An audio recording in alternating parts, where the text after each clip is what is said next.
Hello, everybody, and welcome to another edition of Tunnel Vision, a show brought to you by USCFootball.com. I'm your host, Keely Eure, joined by Shotgun Spratling and Ryan Abraham. Before we jump into it, it's a sad and surreal day in the sports world. Kobe Bryant passed away, a tragic incident with his daughter. So we just wanted to address that at the top just because we're a sports show. You know, it's crazy, and we're in LA, and Kobe just means so much to LA. I guess, guys, what were your initial reactions when you found out the news? Yeah, 20 years. I'm not an LA native. Keely talked about it before, but I've been here for Kobe's entire career. And to see just happening to be on Twitter when the TMZ put that first story out, and you see people doing it, I'm like, what? Like, you couldn't believe, like, Kobe Bryant passed away in a helicopter crash, and everyone was like, this has to be fake news. You couldn't really believe it. And then more and more details were coming out. Just, I mean, so sad. And to see your timeline on Twitter, if you're following that, or when on the message boards at USCFootball.com, how many people he impacted, and a lot of my friends that would have pictures with him.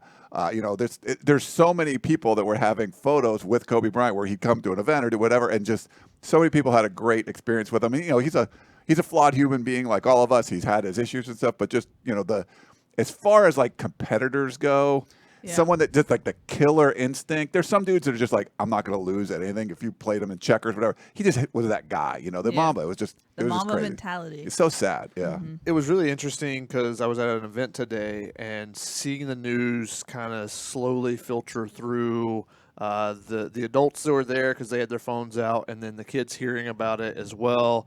And kind of just the reactions, everyone, like no one wanted it to be true and hoping that it was false news and that it was false information that had been put out and maybe it wasn't him involved. And there's more and more details. It was kind of a surreal moment, like you said, but it was interesting kind of seeing everyone on their phones, checking and looking through it.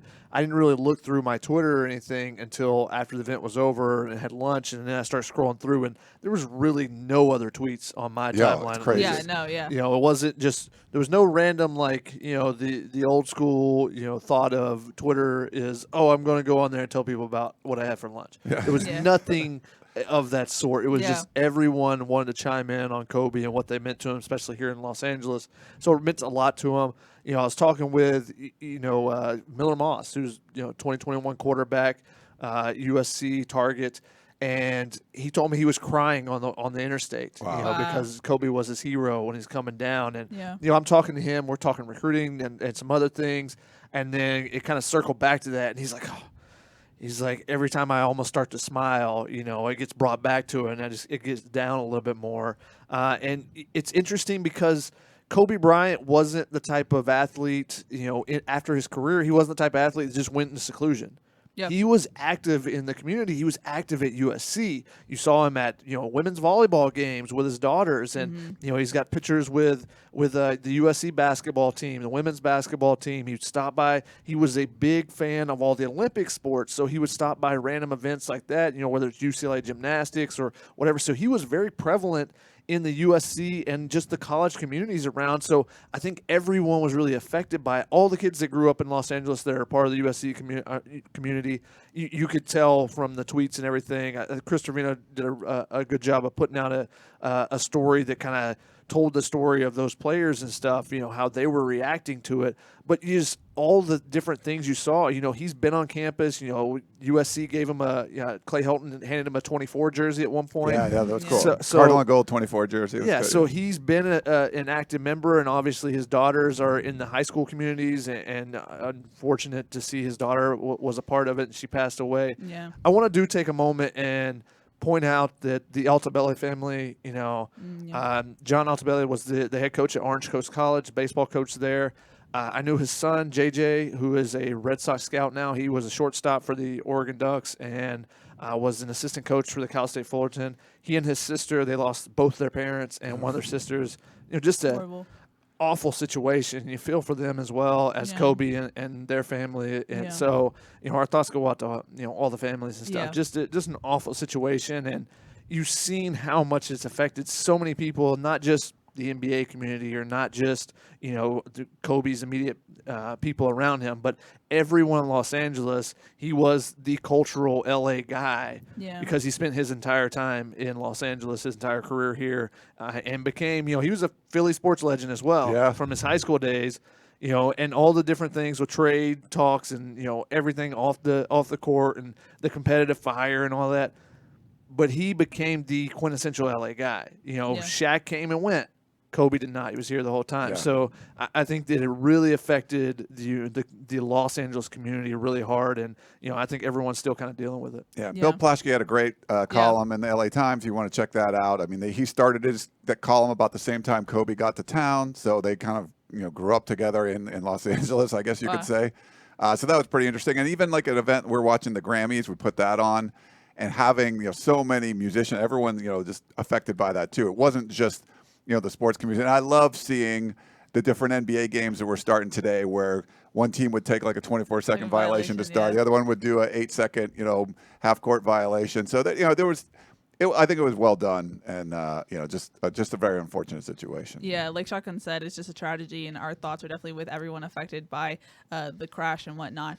But I guess to switch hard a 180, the USC news on Friday, it became official, even though we had been talking about it for at least a week at that point. Todd Orlando is USC's new defensive coordinator. I guess first off, guys, overall thoughts. What were your initial thoughts about this hire? Yeah, so I mean, it's funny. You can look at this a couple different ways, and I know there's a lot of fan base that they don't care. It's Clay Helton's still the head coach.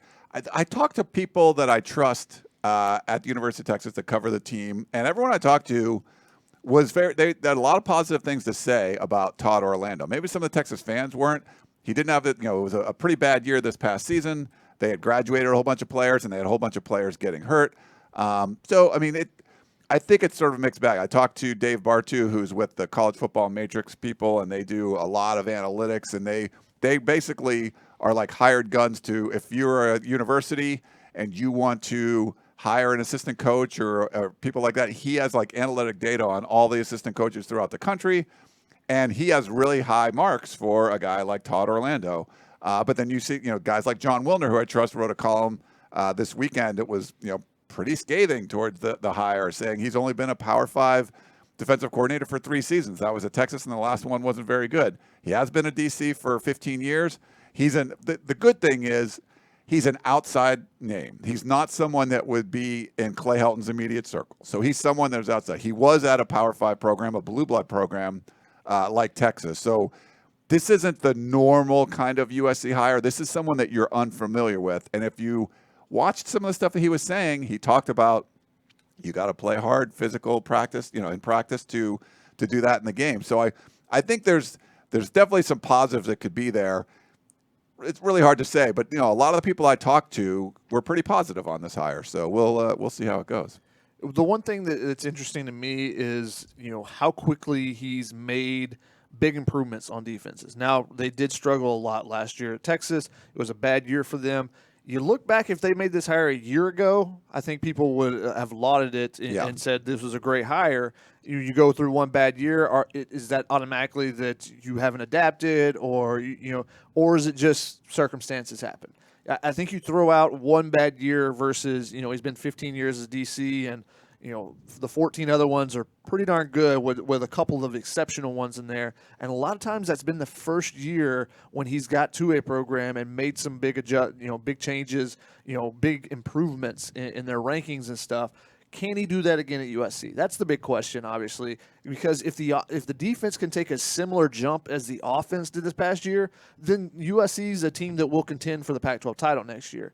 The defense was way behind. The offense made a big jump. The year before it was, both of them were really lagging, which is how you end up 5-7. Yeah, is how you end up under 500. But if they can make a jump and get into into the top 25, then definitely they're competing for it. If they get in the top 50, you're like, okay, you're back where you should at least be, at minimum. And there's still a ton of talent on that defense. So I think that he probably looked at that because a lot of people I know, as we were going through this, the search, and people were asking, why would anyone come coach for Clay Helton? I said it over and over. There's a lot of talent there. Yeah. And you can make a big jump similar to what he's done. So I think those two things combined gives me a little bit of optimism with that hire than what this defense could do next year.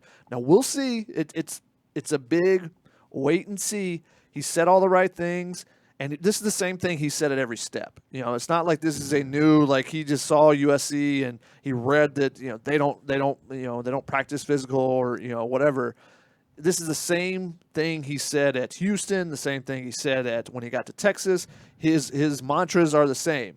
And they did that at Texas. That's something you talked with some of the people at Texas. Yes, they had more physical practices. Yeah.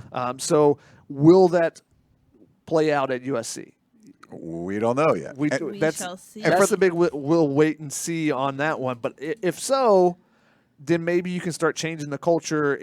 I think that always besides the head coach, there's two positions that can change your culture: strength and conditioning and defensive coordinator, because of the intensity that comes that's usually inherent in those two positions. So can he start making some cultural changes at USC? And for those out there that says, well, who would want to come coach for Clay Helton? Nobody. I get it. You don't like Clay Helton.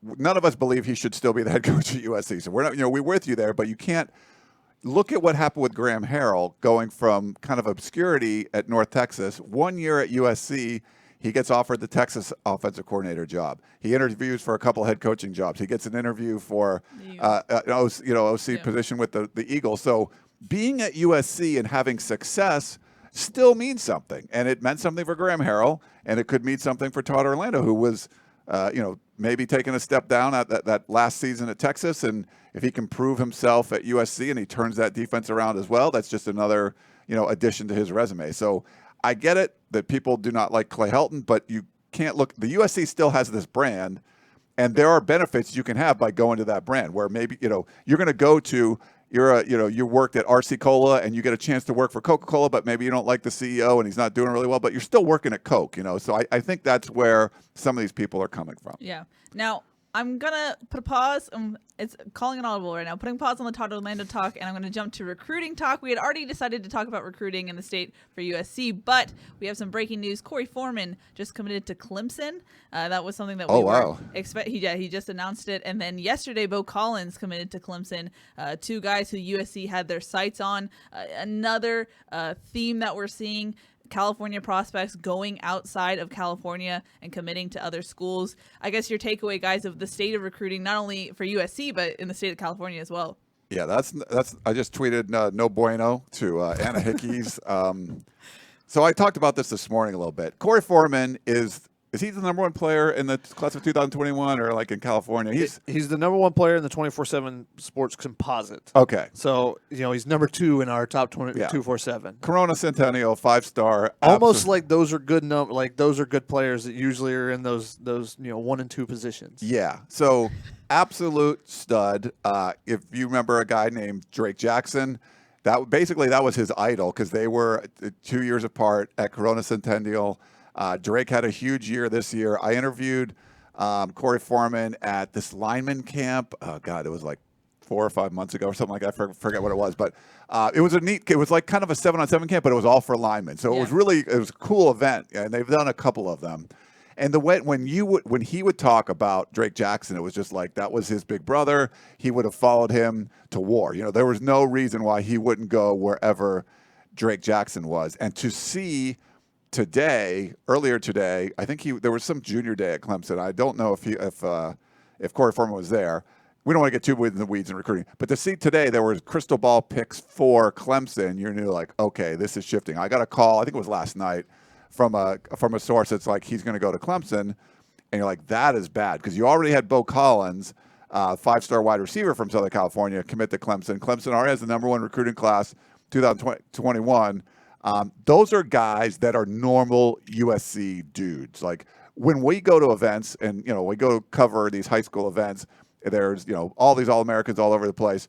And Gerard tells me, go film that guy, that guy, that guy. Those are the guys I film, like Bo Collins. Like he's going to end up at We have USC. filmed him, yeah. We filmed him a lot. Yeah. Corey Foreman, duh. You're gonna. Those are the dudes that are like no brainers. You got to get them on film because they're probably going to end up at USC, and they're not. And we kind of knew this was. I mean, like we said, it felt like this was going to happen. There's still a long time before the signing period, but the writing's on the wall. Like you're seeing this when you bring Clay Helton back under basically the same sort of circumstances. Like you didn't do good enough during the season, but you still retain your coach. You're still on the hot seat. Some people say, "Oh, what's really the hot seat?" Well, this is the hot seat, not knowing the future, where you think he might be around for another 8 months and that's it, or whatever it is. Yeah. And it's going to be really hard to recruit. And they just brought in a defensive coordinator, but this is a dude that's in Southern California that's like the best player around there. Everyone knows who he is, and his like basically best friend is already on the USC team, someone he idolizes, and he just committed to little Clemson from across the country. Like that is the definition of no bueno.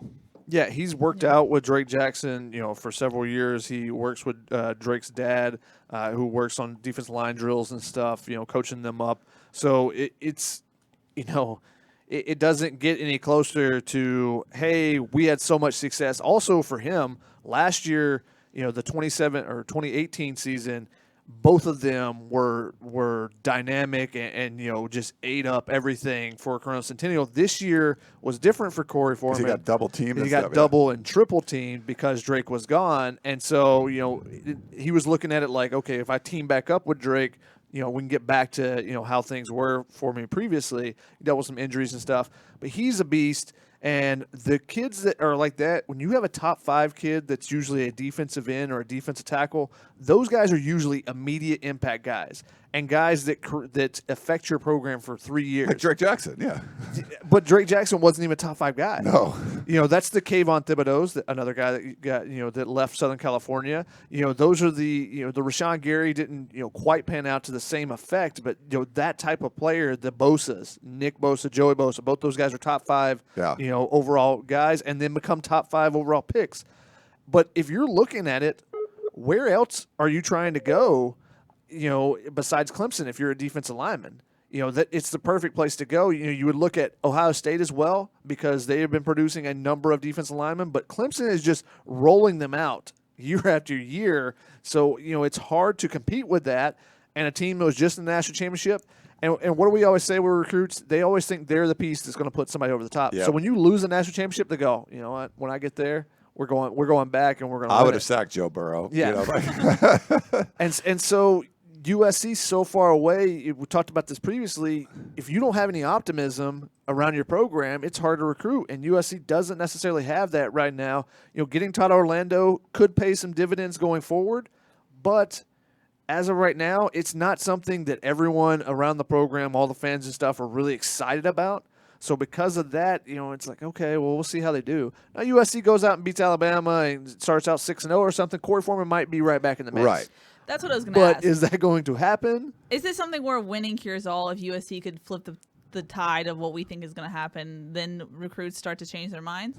We thought this past season that could have happened, but it was a 3-3 start. And I know that they were talking about, finish 5 and, winning 5 of the last 6. Like, yeah, you got blown out by Oregon. It didn't matter. You already started out 3-3. You lost to BYU, who went out and lost to Akron the next week. Like, that's terrible. So that wasn't going to help. It's almost like you'd have to go out and beat Alabama, or if you don't beat Alabama, it's got to be close, and then you run the table and win the Pac-12. And then maybe I think you bring people over, because I don't think for Clay Helton to survive, I don't think a 9-3 win the Pac-12 South thing is going to cut it. I just don't think it will. I've been wrong every single year, but I think this is the year where it's like you really have to do something almost exceptional to keep your job. So I think it's sort of along the same lines that you can get some of these guys back if you do something exceptional, and then there's some stability for Clay Helton, or you don't, and you bring in somebody that is an exceptional coach, and they can maybe bring some of those guys back because you'll have new enthusiasm in the program. But we said that about this year, and then it was the worst recruiting class we've ever seen. Yeah. When you talk about will winning cure all in this, let's kind of look at it last year at the recruits that were looking at Clemson as well. You had DJ Uiagalelei. He decided early he's committing to Clemson. He sticks with that throughout. There was never anyone that ever got in that mix. Whereas Justin Flo was a guy that was, everyone thought was a Clemson lean, and he never committed. This is different. Corey Foreman and Bo Collins both are making that commitment early. That makes it that much more difficult to flip it, because nowadays kids will just kind of, especially if you're a top kid, your spot's going to be there. Yeah. They're going to leave open a spot. They'll push somebody else out of the class at the last minute if they have to have a top 5 kid come in. So that they're making this commitment earlier is going to make it that much more difficult to USC kind of reverse their thought process later on in this recruiting cycle. USC needs to get on the ball now. Now they're going to bring in some juniors probably next weekend, to try to start that ball rolling. Todd Orlando has already been talking to some of the 2021 players. We talked with some of the kids today. We're at an event. Chris Trevino will have a story up, if it's not already up, in a couple hours, I think, about one of the kids that said that Todd Orlando is already talking to him and invited him to come up next week for this event that they're having. So he's already hitting the ground running as far as recruiting, but they got to get on the ball. The 2020 class is pretty much dead. Yeah. It's a terrible class, and there might not be we many, old yellered the 2020 class. There might not be many additions coming in a week and a half or whatever the addition is. Gerard will have a little bit more on that going forward. We're going to see how things shake out after this official weekend when we get a chance to chat with all the kids that are taking their official visits. But it's looking grim, even for the potential positives that were coming off the early signing period. It's dead. They may get one or two other kids in the class, but they need to start hitting 2021 so hard. Right. Yeah. And you're already way behind. And then there's a couple of guys that are committed that are, you got like a Jake Garcia and Ma Gioteote and stuff like that. There's a couple top 10 guys, but you got to hang on to them too. And we've seen, USC had one or two last year and they weren't able to hang on. The issue is these are dudes, like when Pete Carroll came in, this is what he fixed. He said, those top players don't need to leave Southern California. We're going to put a fence around Southern California. It's cool to go to USC and be the top players. And that's the bar. So it didn't matter who was the coach, how bad it was, if it was Sark, if it was Lane. Those guys got those top 5, 10 players in California. I'm going to pull up the numbers and stuff again because they, USC was just getting them. And, you're talking about the top 25 players in California right now for class of 2020. USC has one, but you would get 8, 10, 12. Like you would get half of the top 25 a lot of the times if you're USC. When we talk about lowering the bar, when you hear Clay Helton talking about, hey, man, we're really close to almost winning the Pac-12 South, it's like, that's lowering the bar. Like, who gives a crap about that? You're now lowering the bar on the recruiting side, too, where you're going after, our kind of guys, which is like a Boise State thing. It's not a USC thing. USC goes and gets the best players in Southern California. They always end up at USC, and they're not now. And that's on Clay Helton and this staff. So this is another issue that I have with them. You can't keep letting this happen. That's USC's DNA. USC's DNA is not to take 3 stars and coach them up and develop them. USC has problems developing the players. You bring in the Juju Smith-Schusters, the Dory Jacksons, who are just ridiculously good when they walk on campus. And if you make them a little better, that's fine. But they're still awesome. These are those awesome guys that are not going to USC anymore. And it's a real problem. I mean, Corey Foreman not committing to USC and committing to Clemson, to me, fireable offense. Like, you can't get Corey Foreman. You shouldn't be the head coach at USC. I don't know if I would say. Is that too mean? But that's like, I wouldn't say. Words. I'm just saying that's a fireable offense to me. I would never say that one recruit is a fireable offense. However, I just did. If you're going to pull that card, would you put it for Justin Flo rather than Corey? I would say one kid out of the top 25 in California. That's a fireable offense. That also is much more of a fireable offense than just one recruit, because 17, 18-year-olds are fickle. So one. But like Justin Flo, there's reasons to, but for Corey Foreman to have, you already have Drake Jackson. Like you'd have to screw that up royally to not. You mean like Bryce Young, who you had in the bag and you screwed up royally? Fireable offense too. There's a lot of fireable offenses here. I'm just going to tell you like it is. That is terrible. Like this is awful. Like the news that just broke during the show is freaking awful for USC. It is bad. Ryan right over there. It's I've also heard from recruits in the past that have said, especially this time of the year, like leading in the summer, that they were recruiting USC harder than USC was recruiting them. Top end guys. It almost seems like the USC coaching staff doesn't want to recruit all year round, and they feel like, all right, during season we got to coach. Okay, and then this is the certain time for recruiting. And they want to segment everything, compartmentalize it, or gas pedal it on off. And right now needs to be the time that they're going 147% or whatever percentage above 100 you want to use, because everyone uses one above 100. Right. But whatever it is, at the 2021 class, like I said, 2020 is pretty much dead. You may be trying to circle the wagons on one or two kids, but you got to be going hard. And when you see. It's very disconcerting and disheartening if you're on the USC coaching staff or recruiting staff to see two of your top end targets that were kind of expected. Like those are guys that USC can get, even with the down year they just had, the struggles they had recruiting. Those are two guys they can still get. Yeah, that are Corey Foreman. That's a guy that should be coming to USC. That's kind of the terminology that's been thrown around the last year and a half. It's like, yeah, he should go to USC, but we'll see what happens with them. Yeah. Recruiting is cutthroat. We've seen the arms race for bringing in all kinds of staff members that are going to just throw all kinds of social media stuff, all the videos you can watch, so much stuff. It's a cutthroat business. It's 365 days a year. Shotgun did a great piece in the LA Times about Mario Cristobal and what they're doing at Oregon. You have to be relentless. And USC was in that position where they could still get those guys without being relentless, and that's over. Now USC isn't relentless about it. They're the wounded animal, and everyone across the country, teams like Oregon, teams like Washington in the Pac-12, UCLA not so much, they're not really taking advantage of it. But the Clemsons, the Ohio States, Texas, Alabama, they see USC that was like the 900-pound gorilla on the West Coast is this wounded animal now, and they can come in and take what they want. And it's sad for Trojan fans because this isn't the way it used to be.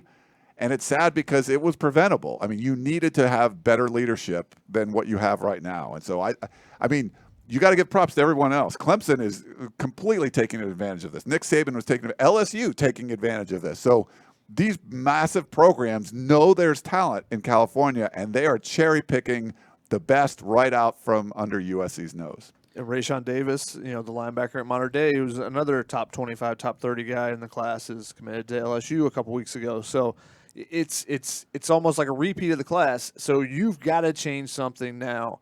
It's something we've talked about ad nauseum with Clay Helton. Is like, all right, what are you going to change? Are you going to change your practice habits? You're going to change this? Rarely anything changes. I don't see how there's any optimism or any expectation that this will change unless they make some drastic differences. The article you're talking about that I wrote about Oregon with Mario Cristobal, what Greg Biggins told me is that one of the quotes I think that was in that story was, they're the most relentless coaching staff I've seen since Pete Carroll's coaching staffs. That's why was USC killing it so much on the recruiting? Hey, it was the glitz and glamour of Hollywood and everyone being on the sideline. It was because there were guys there on them all the time, and they're recruiting harder than other people. It's almost like when you work harder than other people, a lot of times it pays off. Yeah, Kobe Bryant, we talked about at the top of the show, being this relentless competitor. Pete Carroll is a relentless competitor. If he's playing pickup basketball with you in the line center, one of my old intern Zach would play there. He worked at USC. Pete Carroll elbowed him in the nose, like in the post, and like gave him his shirt because he had a bloody nose after the thing. Like he's doing this, so he was probably in his late 50s at the time, but he's just a relentless competitor. He wasn't going to let anyone beat you for those recruits, and you don't have that kind of attitude now. Ryan, you mentioned how this is the multiple poor cycles of recruiting. At what point are we going to see this show up on the field? At what point can you not outplay your poor recruiting cycles? I think it's been close every year. And Gerard and I would talk about this where, like, on signing day in 2017, 2018, it was like, wow, if USC doesn't go like 5 for 5 or 5 for 6, it's going to be bad. And they would. And they would close strong and they'd get those guys. And it would be like, oh, it's still a top 10 class or it's close.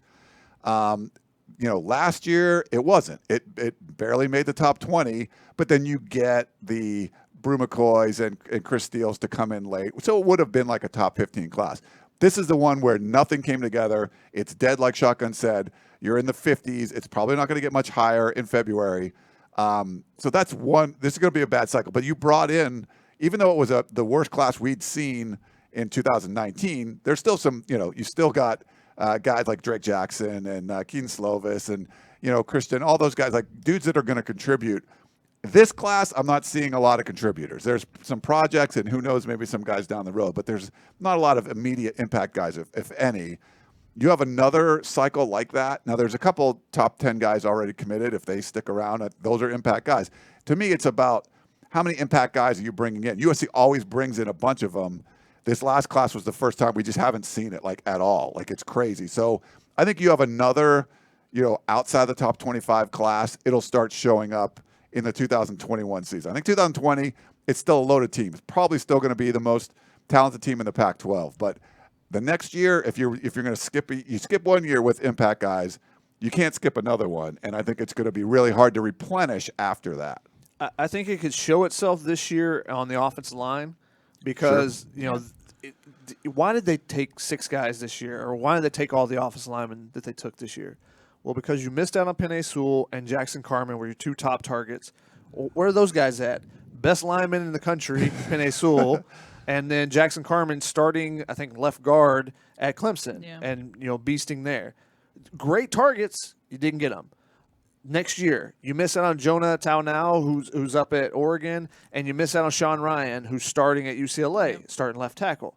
So you missed out on 4 guys that, maybe in normal years, USC closes. If you get 2 of those guys, okay, you at least have 2 tackles. You're comfortable where you're at. Now you're looking at it this year, and that's the big thing. Austin Jackson is gone. Drew Richmond is gone. Who can fill those tackle spots? And it's a big kind of question mark. Yep. Jalen McKenzie, can he bump out? Is he going to be successful on the outside? He can probably play that right tackle position.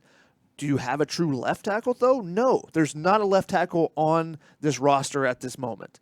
Liam Jimmons is probably my guess of who I think has the best potential to play that spot. Wow. He's got really good feet and he's got the made length. some progress, yeah. So I think that maybe he can step in there or at the or flip him and Jalen McKenzie and maybe you'll be okay.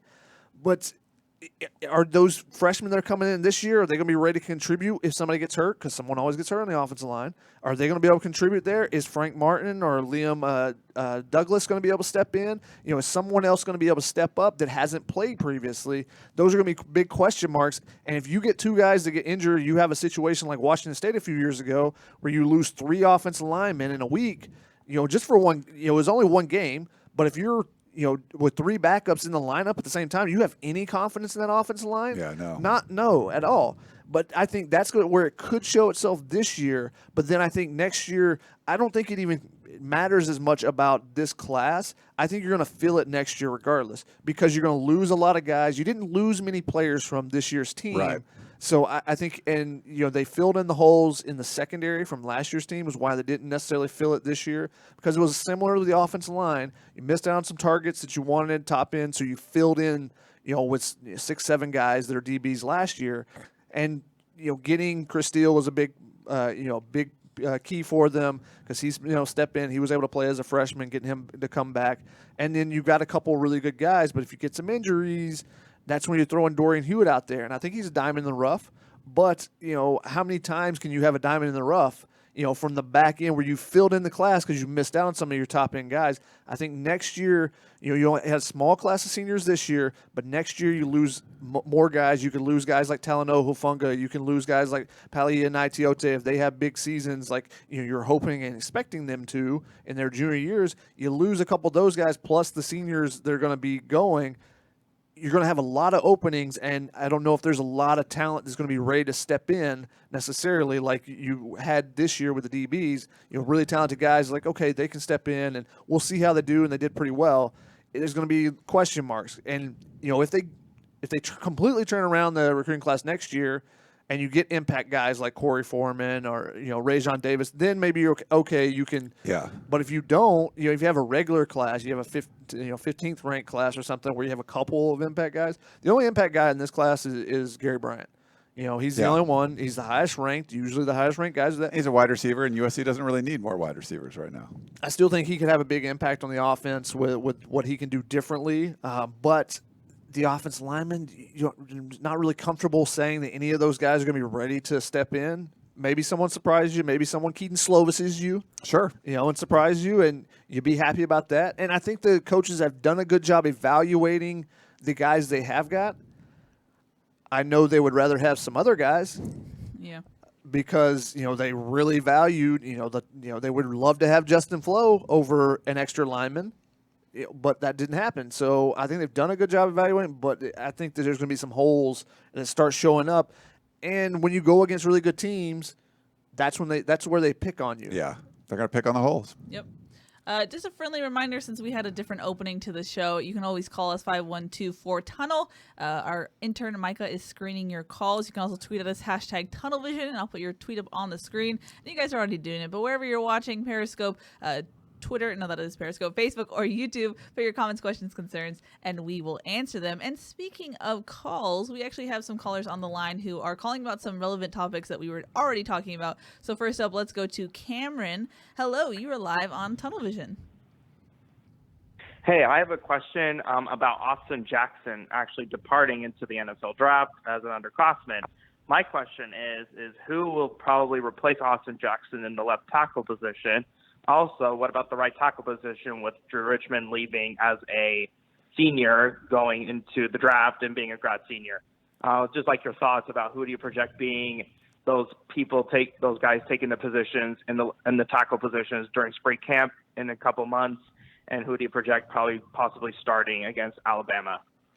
Thanks, Cameron. Thank you, Cameron, for that. And our friend Daniel Jeremiah he said that Austin Jackson he thinks would be a first-round draft pick. So. Yeah. And pretty good. There's so much potential there.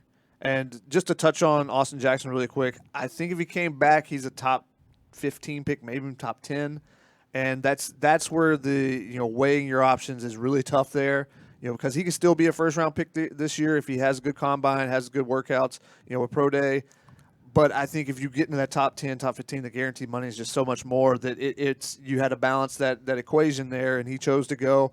USC's fortunate that Elijah Vera Tucker is coming back, so they don't lose both of the guys on the left side. Yeah, that would have been tough. Because he was their best graded lineman. He was one of the top offensive guards in the country, actually, graded out this season. So to get him back, he's another possibility. Now, I'm going to let you answer because I kind of said, I think Liam Jimmons is the dark horse to play a tackle position. I won't necessarily say he's a left tackle. I think he can play that. I've talked with Tim Drevno previously about Liam Jimmons. He thinks he's a Sunday guy. Wow. I said this before the season, just watching his progression from spring to fall. On the Family Feud podcast plug. When are you having another one of those, by the way? On Thursday. So just I think that his progression and how quickly he picked up things on the defensive side as well, that I think that he will continue to progress and will eventually be a Sunday guy. I don't know that he's going to be an NFL starter or draft pick, but I think he'll be on a roster eventually. But he's a guy that could be there, but there's a lot of question marks after that. I don't know. What do you think? Who do you think can fill in those spots? Right now? I think because of if you didn't have Andrew Voorhees coming back, I think you felt pretty comfortable when he was playing right guard. Liam Jimmons was playing right guard. That you'd kind of want to keep him there, move McKenzie out, and you kind of feel better about the right side of the line. But I think they have confidence in Andrew Voorhees, and that would give you, he's going to be one of your top 5 guys. I mean, he was in your top 6. Right? Was he top 6 or top 7 or whatever? So this past season, and you lose 2 of your better guys, he's still going to be in that. He's going to be in that top 5, and I think you feel comfortable where everybody else, and maybe you slide him out there. I'm curious to see what a Justin Dedich will do if there's more people you can kind of push out. I don't think Voorhees is someone that they would want to move out to a left tackle or something, but the potential of a guy like Jimmons with his feet, and I know when you talked to Drevno, and he did say he looked at him as an NFL guy. When you know that the position coach thinks that highly of him, you're going to do that. We saw Frank Martin last spring get some first-team reps when there was a bunch of injuries and stuff. But when Austin Jackson had his surgery. When he had to go in there. I'm just not sure. I think he's going to be in there, but they might see the higher potential with a guy like Jimmons. But it's tough. It looks like McKenzie will probably just move out to right tackle for Cameron's question there. But the left tackle is the one we're going to watch. And I think you'll see a bunch of Frank Martin. But if Shotgun's right, Jimmons, that might make the most sense because he's going to be one of their top 5. You got to put him somewhere. See, I think what you're going to see in the spring is going to kind of decide it. I think Elijah Vera Tucker will get a shot at left tackle. I think they'll push him out and say, okay, we'll see what you can do. I think the same thing with Voorhees. I don't know if it'll be because he's played some right tackle for USC, so I could see him being right tackle and then flipping Jalen McKenzie. I think McKenzie is a little bit more athletic than Voorhees. Yeah. So, but McKenzie has had struggles at times too. So. There's no one you feel comfortable with it there. That's the biggest thing. At left tackle, you want to have somebody comfortable, especially coming off a season where we've said this several times that five times your quarterback got knocked out of the game. Yeah. Several of those, the quarterback came back in. Some of them, he was done for the year. So you want to have that comfortability to be comfortable with your blind side. So maybe USC looks outside again. Is there someone in the portal that's available? I wouldn't be surprised by that. A dark horse as well to eventually get in the mix. I don't know how quickly. Jason Rodriguez. He's a guy that we're high on. He needed a lot of technique work. How far along is he when they get to fall camp? He's a guy that's kind of been forgotten about a little bit. He played in the last 4 games, I believe. Yeah, just on extra point, the kick units or whatever, and he got a little bit of run, I think, in one of the blowouts. So he could be a guy that if he continues to progress, he's a guy that maybe gets in the mix as well. And then you look at the freshmen, Cortland Ford's the guy that looking at his tape, him and Casey Collier, the two Texas guys, I think maybe one of those guys could surprise and get in the mix. I think Jonah Mannheim eventually is a guy, but I think he's like Jason Rodriguez. I think he's a guy with high potential, high ceiling, but he's going to need a year. Needs some technique work, needs some seasoning, needs to condition the body a little bit better. So I think that there's some okay options, but just there's not any you don't feel comfortable. Yeah. And I think the issue for me overall is that coming into fall camp, we kind of saw this, and in spring too, this separation from you knew who the first team O-line was, and then that drop off in talent and consistency in that second team and below.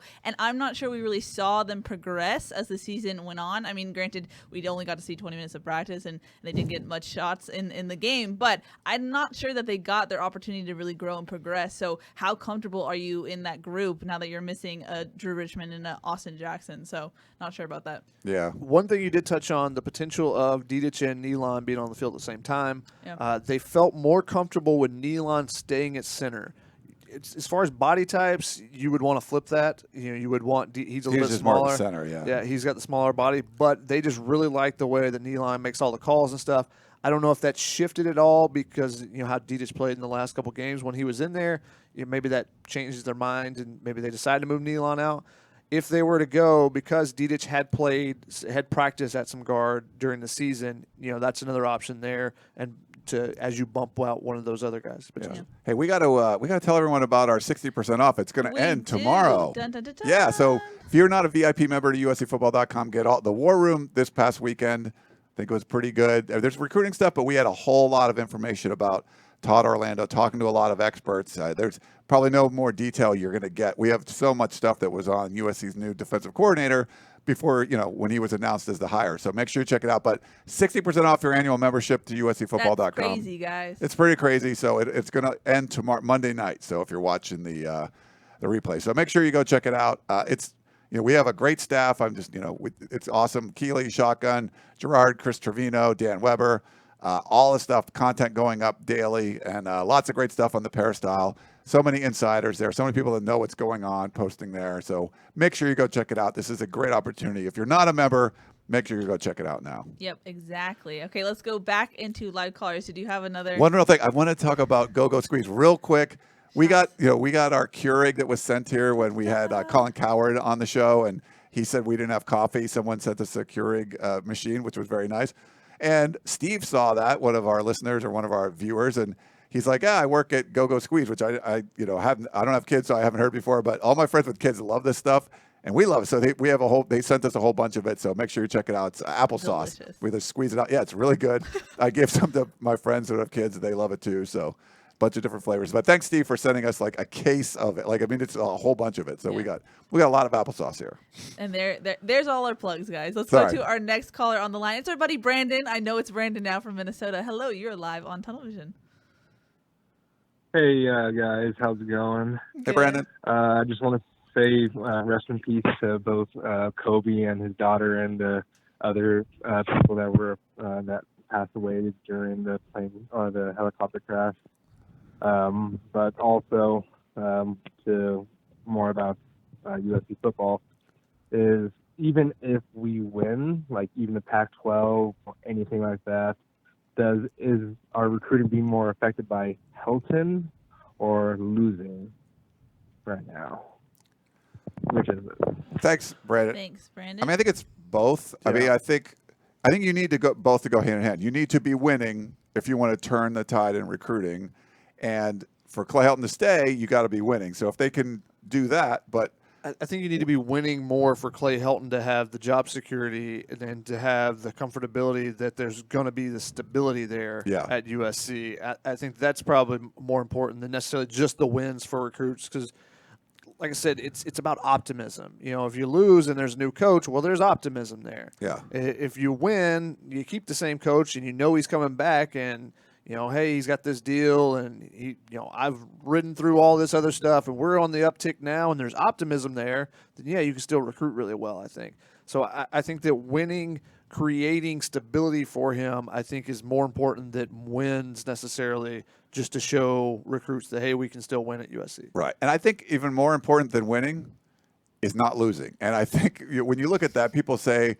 I had someone at USC tell me, hey, USC could win. This was before the Holiday Bowl. USC could win the Holiday Bowl and win 9 games. That's not happened all that much over time. It's like, yeah, over time because you used to only play 10 games. Like now you're playing 13 games or whatever, or 14 games, or you can be 15 games. Winning 9 isn't as big of a deal. It's like, how many games did you lose? Well, 2 years ago you lost 7. This past year you lost 5. You got blown, and how did you lose those games? You get blown out by teams like Iowa and Oregon. Like that's important too. If USC went like 10-2, but got blown out by like Alabama and Notre Dame, still that doesn't show that you're a national program. I don't even think that's good enough. So it's nice you won 10 games, but like you squeak by Cal, and there were a bunch of the games this year where you beat Arizona State without their quarterback or Cal without their quarterback. And you win these really close games, like that's not USC. You need to like go out and just blow some of those teams out and show what you can do, and not get blown out by quality teams. So losing might be, not losing might even be more important. Like you can't lose 5 games. Like that's ridiculous. The eye test is valid with this team. It's not just wins and losses. It's not they're still competing for a Pac-12 championship after they lost to BYU and you lost to Notre Dame. Control your own destiny. All that stuff. Like, stop saying those things. Like, that's not. Stop it. The spice. We have one last caller in the queue. Let's go to Craig from Laguna Beach. Hello. You're live on Tunnel Vision.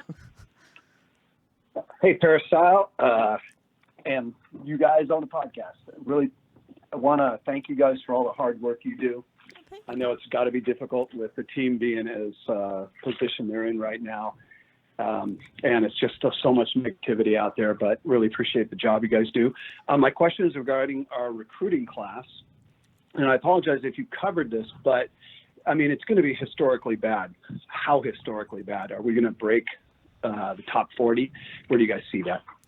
Thanks for the call. Yeah, we talked about what's right now, 50-something, 58, something like that. It's in the high 50s. The researchers are on it. USC had a bunch of official visitors in this weekend, but the early reports are not great. I guess you currently number 58. 58. Shotgun's predicting not a whole lot of action coming on signing day. I would agree with his assessment. So I don't think you're going to get into the top 40, probably.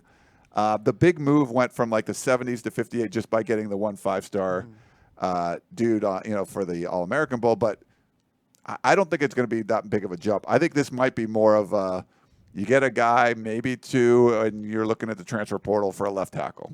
It's going to be historically, it's going to be the worst class ever at USC. Yeah.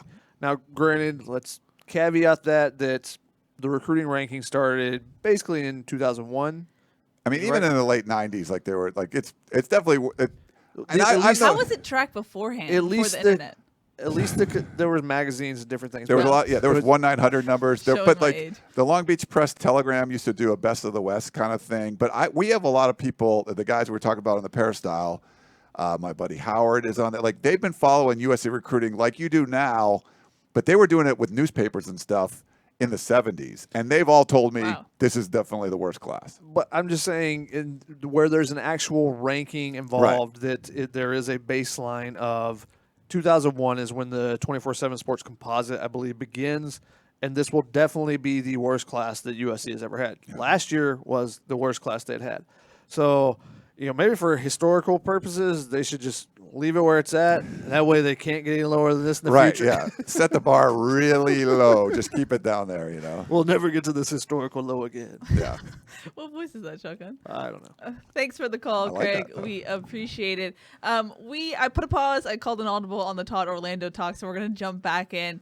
I think there's mixed thoughts from USC fans. I think one side of the thinking is, well, Tom Herman's on the hot seat and Clay Helton is too, but Tom Herman got rid of Todd Orlando and now USC has Todd Orlando. But then on the other side of things, fans' ears were they were interested when they heard him say, if you practice soft, you play soft. So could we see more physicality? I guess, what are your thoughts on those two takes that USC fans have? Yeah, I think you have to see more. And I think if you're Clay Helton, you can't stand pat. You can't go with the status quo. You brought in Graham Harrell, you let him run things. I think you bring in Todd Orlando, you're going to have your best chance of success if you let him run things. And we still don't know the rest of the defensive staff. They haven't replaced Joe DeForest yet. I don't think they're going to have another outside linebackers coach, but Todd Orlando is a linebackers guy. I know people on Periscope were asking about Chris Claiborne, so there hasn't really checked the war room for some more information on that, but there might be some more guys out of the defensive staff. We've heard some other names. We put some other names in the war room for former Texas assistants that he could bring with them that are actually ace recruiters. But I think you got to let Todd Orlando do his thing. If he comes in and he likes to practice physically, you got to let him do it. And you can't say, oh, that's not what we do here. So the fact that Clay Helton let Graham Harrell do his thing last year, I would think that you're going to let Todd Orlando do his thing this year. Yeah, I think that's probably a fair assessment there. Again, it's a wait and see a little bit, and hopefully spring practices are open since they were last year. But things have the access has declined, as has the team performance. It's kind of been on an equal track. As they've gotten worse, they've been like, no one can see what we're doing. If that's purposely, They've made some. That's funny. The new athletic department's made some changes. I know people were asking about like the FCS game. We no news on that yet with UC Davis, but they at least acknowledge like, hey, you shouldn't be playing an FCS school. So they're trying to get out of that. So things like that where you're like, oh, we're going to make some changes. They fired people in the athletic department. They've been there a long time. They're hiring more recruiting staff. So I think they've recognized some of those things. I'm curious if that's going to be one of the things they recognize is like, USC's had practices open forever. That's part of the culture. We're going to go back to that. So I'd be curious to see if they do it. And I think the Todd Orlando, it comes down to how much is Clay Helton willing to give up? Yeah. How much pressure does he feel? Does he feel like he's invincible? I mean, everyone around him has been fired, and he's not. So you might feel invincible. You're like, hey, man, no matter what I do, I'm not getting fired. Everyone else around me, as my bosses are, the people under me are, but I'm going to be okay. Or do you like, oh my, are you frantic that I've got to make these changes? This is a dream job to have. Look how much money I've pulled in already and how I can continue to make so much money. Money's not everything. I know some people were like, why would you come out and be booed by so many fans and have an empty stadium all for $20 million? It's just money. I would never do that for just money. I would $20 million. Boo me all you want. Yeah. I can sit out. We can do a performance art exhibit where I sit in the middle of a stadium and y'all boo me for an entire year. That's fine. I'll take my $20 million. But I think that how much pressure he feels internally, that he personally feels will determine a lot of that. He's given over a lot, like you said, to Graham Harrell. He gave up the offense. He decided that he was going to take that CEO role. He took the role. Now, he did not get the results that he would desired, when he talked the things he tried to to attack. But he did step back from the offense. He wasn't calling the plays. Gave that to Graham Harrell. Yeah. Graham Harrell had control of it. Graham Harrell ran the offensive practice with Helton playing that CEO role. Right. Clancy ran the defense. Clay was focusing on turnovers and penalties, so that's where he was putting his effort. And he did actually go with the CEO role. Little snark, sorry. Yes. He did go with the CEO role where he was, basically wandering around practice and assessing things and that way rather than jumping in a drill necessarily and being the one to teach up something. So he has backed away, taken his hands off a little bit last year. Does he do that with, the amount of practice? And we never heard that Clancy was mad that they weren't, that he was just appalled that Right. they were not tackling more. So can you put it all on Clay Helton? If you come out and you say Orlando comes out and you do it, then he's made that change. So we'll see in the spring, hopefully, and we can only go from there. Everything Todd Orlando has said has been the right things, and it's a consistent message that he's had throughout his career, so it's not like it's something new for him Right. to just He's not throw out appeasing there. the USC fan base, and he knows what. Yeah. Yeah, it's not like low-hanging fruit. Like, oh yeah, we'll tackle. That'll win everybody over. Todd Orlando's defense had some issues last year. Can he correct those as well? You talked about some of those in the war room with some different alignments that they've done. How will USC? He's used a lot of different defense. He uses multiple fronts. And there are a lot of playmakers on the defense and playmakers at each level, which will give him a lot of options, and it'll give him an opportunity. In that sense, Shotgun, who stands to benefit the most from Todd Orlando coming in with his scheme? And maybe in the reverse, who might lose out on it? Can I go with Palier Naoteote right away? Yes. I mean, it's a great choice there. The linebackers do a lot in this defense. They're asked to do a lot. They're asked to make plays, and he is a playmaker. One guy that's way under the radar, but Gerard and I were talking about this, and Gerard, he's written a couple different pieces on the Todd Orlando defense. Yeah, really good stuff. VIP, so that's 60% off. Take Yeah, advantage. Gerard was killing it with that stuff. Yeah. So check it out. And we were talking about Raymond Scott, actually. And he was like, oh, man, I should have put him in there, and I forgot because he's switched to safety, and he said, it just doesn't come to mind. But he's a guy with the roving linebackers they use that he could be a guy that gets – it's almost seemed like he's been in the doghouse. Like, it was just weird how he played a bunch last year. This year he was used sparingly. Jumping around. Didn't even really, different positions. Didn't really fully use He him was on not involved special at all. teams Yeah. at all and stuff. Like the 4 games he played, like he wasn't on a bunch of special teams like he was previously. Maybe he gets a new opportunity, and he's a guy he's an athletic guy that can move around, and maybe you can use him as a nickel. You can use him as a linebacker. You can use him in different spots. Maybe he's a guy that no one's thinking about that jumps up, and we see in the fall, we come out of fall camp going, oh, man, Raymond Scott's right in the mix. I remember him. Yeah. So that's an under-the-radar one. Obviously, EA is the main one that, the 2 linebacker spots that he uses, I can't remember the names that he calls them necessarily. The B-backer. The B-backer The rover. and maybe it's the Mike. I don't remember the 2 names, but he had yeah. two real dominant positions that they need guys to really step up and really perform. So I think EA, and if he can get healthy, Solomon Tulialapupu. Yeah. I think if we want to look at a couple under the radar guys, Raymond Scott, also Elijah Winston. I just really liked every time he was in there.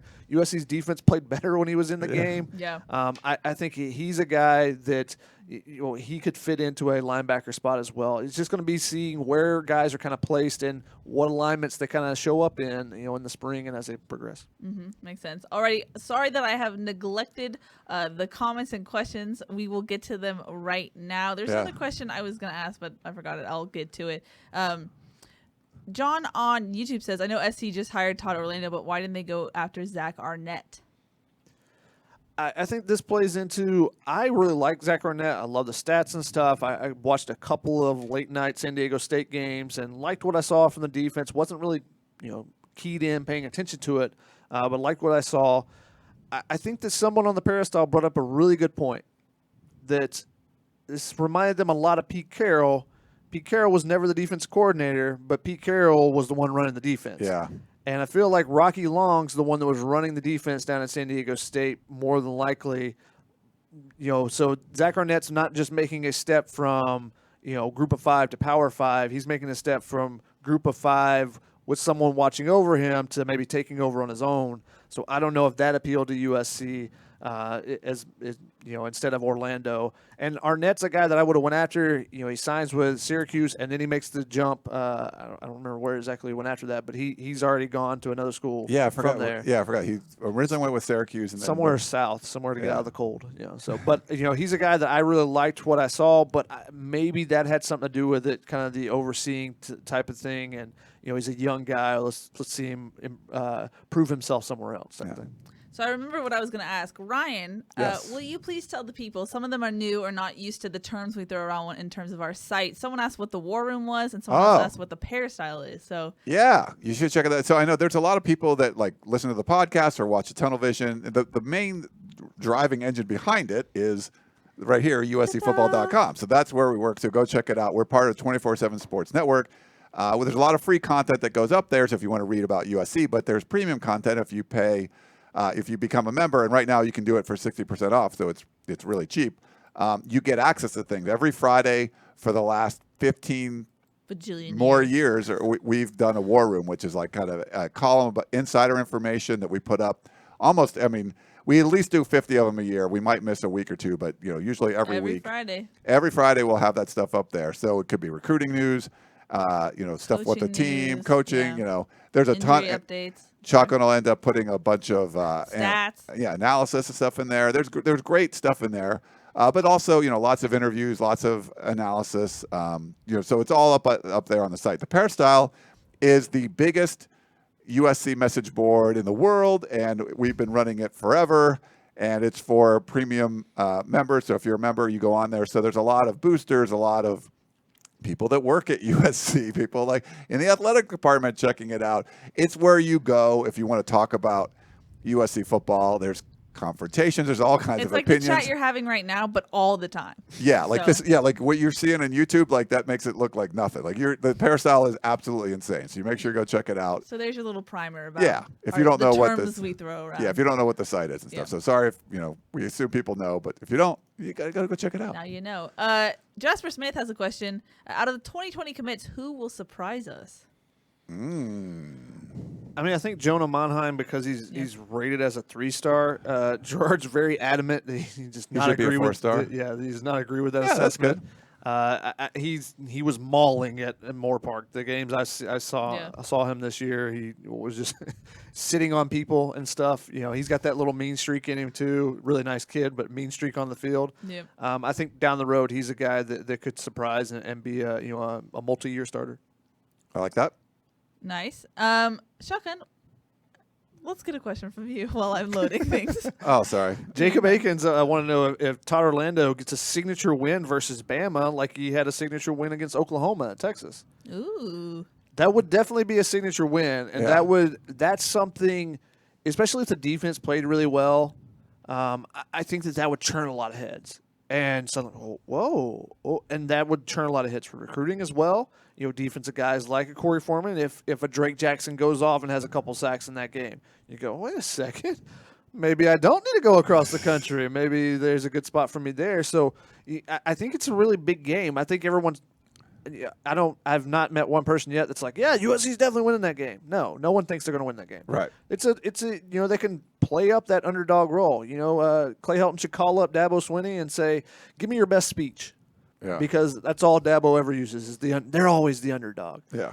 Give me your best speech for the underdog, and then have them take that and Clay deliver it and go from there. And they're playing with house money. No one thinks you're going to win. Go out and do something special. Yeah.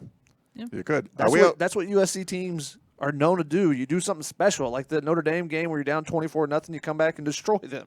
Yeah. Those type things. That was crazy. We have a Periscope one real quick from Ron Duke 82. Would love to see Justin Dietich play this year at guard with Brett Nealon at center, and he would like to see Elijah Tucker moved out to left tackle. That's a possibility. It could be a possibility. I think that there could be a lot of movement on the offensive line. I think there's going to be a lot of trial in the spring. And we've seen that with Tim Drevno, which with Neil Callaway we didn't see at all, but they definitely did that towards the fall. Right. Yeah. So. Yeah, that's more of a Drevno thing than a Neil Callaway thing. Yeah. It's just like, nope, that's where you are. You're stuck there. We have a Facebook question from Chris who says, any word on special teams yet? Seems like the administration wants to operate in slow motion. Yeah, that's interesting. I talked to a couple sources. It sounds like that's going to get going. I think they wanted to get the DC thing first, and there was people on the Peristyle talking about, well, obviously they're taking this long to hire the DC. They're going to have the whole staff announced at once, and like, nope, that wasn't the case. They had to go get their guy. They eventually got their guy. They talked to a bunch of different people, made some runs at guys, and it took a long time to get through all the USC red tape and the background checks and all that kind of stuff. So that's basically what they're waiting on. Now you got that in place. Look for some shifts on the defensive side, like maybe some guys move around, or maybe a new guy comes in and someone else leaves. But the special teams one is a big deal. I think there's some good options out there. We haven't heard a lot of names, but I'm getting some optimism from that. Now John Baxter's tough to replace. I was told he's the best special teams coach in the country. Snark is yeah. out of control. I think he was at one point. He was, yeah. Actually, one of the things you want to do is make sure you get at least 11 players on the field. We're past this. You don't He's want not 12 here anymore. Yeah. But yeah, so I think in the next week or so you'll start to hear a little bit more about that. But they had to get Orlando or the DC in first. Sean has a quick question. Is the scholarship chart updated? Ryan Abraham. No, so I have Shotgun and I gave it to the team. It will go up probably this week. And I still got to make a couple of tweaks because Austin Jackson, declared and stuff. But we have the 2021 basically ready. I need to get the content item and publish it, but it'll go up this week. Sounds good. Yeah. Jeff said, "What's the difference between Velus Jones and Gary Bryant? Are we just getting younger?" You are getting younger. I think that Gary Bryant has a little bit more explosiveness. Yeah. I think Velus Jones had really good top end speed. Straight line. I think Gary Bryant can explode out of cuts a lot quicker. I think that he's got that quick twitch that maybe Velus didn't necessarily have. Velus wasn't shaking a lot of guys. Stephen Carr has great twitch. He doesn't have the top end speed, but he has great twitch. I think Gary Bryant has a combination of that. Now his why he's not the top guy in the country is because of his stature. He's a small guy. You got to protect him, not getting beat up. But he can be he's an explosive playmaker. He can take short passes and turn them into long gains, or he can break the top of the defense. Why they didn't use Velus Jones to just run a safety deeper and open up some of those intermediate routes still is kind of a conundrum there. It makes you wonder if there was something behind the scenes that they didn't appreciate him going in the portal and coming back or something. There was no real story about it, but he just really never got an opportunity, even though I think he could have added something to the offense that they didn't have. Yeah, without a doubt. I got one real quick. Yep. Hobley 80 on Periscope. How is Corey Foreman going to Clemson? How does that play on recruiting going forward? So you got two top players in California, committing to Clemson over the last couple of days. You think that impacts USC going forward a lot? The best players want to play with the best players. That's why you see so many kids go to Mater Dei or go to St. John Bosco. They want to practice against the best. They're told that a lot of people get in the parents' ears and say, if you go there and your son does well, they'll get offers. Or if you just go to this school, you'll get offers because coaches are there all the time. Well, you got to perform still. But the one thing that's not as bad for USC, in my opinion, is that neither one of those guys is the most vocal guy. Corey Foreman or Bo Collins are a little bit more reserved guys. Yeah. They're not the ones suplexing guys like Justin Flo, where if you lose him at the beginning of a class, I don't think that either one of them is going to be the linchpin of that Clemson class. I don't think it's a Bryce Young where they're going to be recruiting everyone else. So I don't think that they're going to be pulling as many people as just the draw of Clemson itself is. I don't think that they're that gregarious type of player that just everyone is friends with and everyone wants to be around all the time. I think they're a little bit more reserved and just do their business on the field.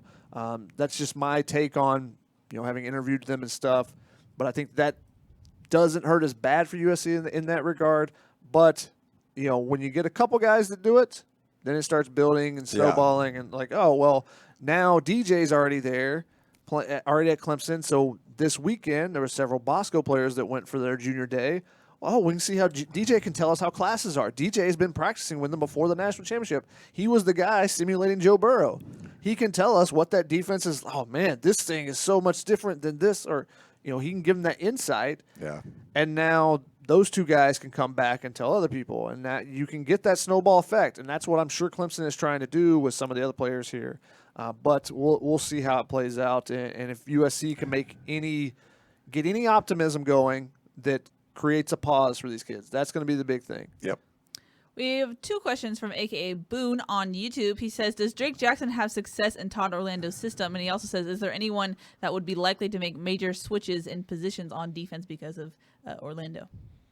Since I was talking about Raymond Scott earlier, I think he's a guy that could be moved to a couple different spots. Off the top of my head, I haven't really thought of anyone like, oh, that guy's definitely going to move. Yeah. The thing is, Orlando's system is he does so many different things that we don't exactly know what he's going to do. If he runs it, what Texas did last year versus what Texas did 2 years ago versus what he did at Houston, I think he's going to look at his, look and assess the talent first and then kind of go from there, rather than pigeonholing people. I mean, that's what you should be doing as a coach, is you assess your talent and then go from there.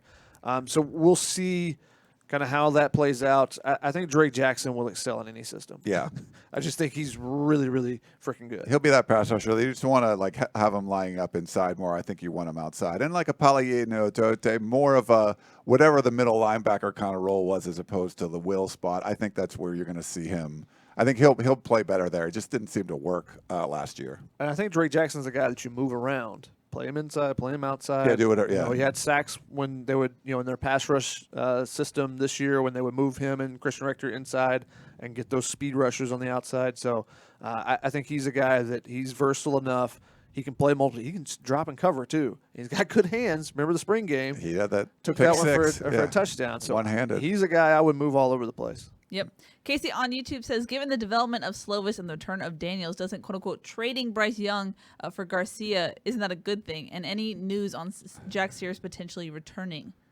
I mean, I don't think it's a good thing losing Bryce Young, no matter how you look at it. I don't care who you get. That's fine. Like, you're losing Bryce Young. Now, it does help. It should help the 2021 class if you keep Jake Garcia there, because you want a quarterback to be the spearhead of your recruiting efforts from the player perspective. And Bryce Young tried to be that and just wasn't very effective. And I think that's part of the reason why he ended up decommitting. It was like he couldn't get people to join him.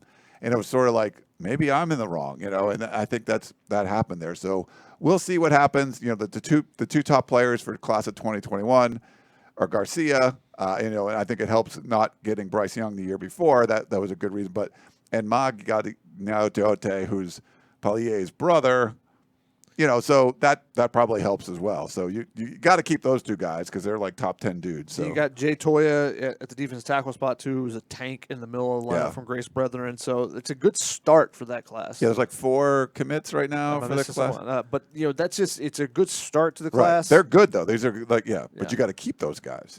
It's not like we've seen sometimes in the past where there's a 3-star linebacker from Oregon who ends up at Kansas State. You drop him late in the process, because you do well and you build up. They've got some quality guys at the top of that class to start with. Now, can you build on it? With the quarterbacks, looking at Jack Sears, I haven't talked with anyone necessarily about Jack Sears, but from reading about the fact that he's probably not going to San Diego State now, he's kind of opened it back up. I don't think he's coming back to USC. No, I don't think that's one of the options he's looking at. I think he's looking to go somewhere else and find somewhere to start. And the instability of the coaching situation at San Diego State was why he decided to move on from there. Mm-hmm. Yeah. We have a question from Tamatsud on YouTube that says, when Helton has been forced to hire new coaches, would you say that he's done pretty well? Cliff Kingsbury, Dylan McCullough, Graham Harrell, Chad Kay, Aaron Osmus, Burns, etc. I'm going to give him a meh, because he also brought in Neil Callaway, brought in Ronnie Bradford, got rid of Justin Wilcox, got rid of, Keith Hayward is doing really well with Oregon as well. So, some of the more recent ones, they've had some success, and maybe Orlando can join in that group. He's had much more success when he's gone outside of the comfort zone. Yeah, but you've had the Joe DeForest promotions from inside. There's stuff like there's too many of those. The Dylan McCullough one was like, this should have set the precedent, and then only do that going forward. Go out and you need a running backs coach. Oh, there's a dude at Indiana. He's at a Power 5 program. He's recruiting dudes from SEC country away from like Auburn and LSU, and he's putting guys in the NFL. And Indiana, like, yeah, go get him. He was great for a year. He ended up going to the NFL, but And then he got away he's from going it. to the Super Bowl. And he's going to the Super Bowl. Good. We love Congrats to Dylan him, too. Yeah. But you didn't do that after that. Like you would still do the more familiar promote from within kind of stuff. And Kerry Colbert was another one. Which I like Kerry a lot, but I mean you didn't go out and go try to get the best whatever you needed. So they did it once and then they kind of got away from it. Now Graham Harrell was a little bit different story. Todd Orlando's outside. So there's a couple now that are more outside, but Clay needed to do that more early on in the process, going out of his comfort zone, and he was really reluctant to do that. Which you could argue is the learning process of a first-time head coach, which, if he was anywhere else, could be a part of the process, but this is USC, and you don't really want to have the guy learn on the job in that sense. You don't learn on the job as a head coach at USC, at a blue blood program. You shouldn't be learning on the job at all. You should be established and coming in. Kingsbury hire, I think, was a great hire, too. Yeah, in the same vein. It didn't work out for USC because unforeseen circumstances, they'll say, for everyone.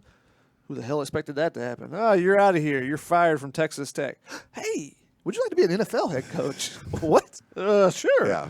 What? Yeah. If you're going to like Cedars-Sinai for heart surgery, you don't want the surgeon to be learning on the job. You'd want that's pretty high up there. You're like, I expect someone that's pretty experienced in that spot. So that's what you don't want that at USC either. True. Maybe not the greatest analogy, but whatever.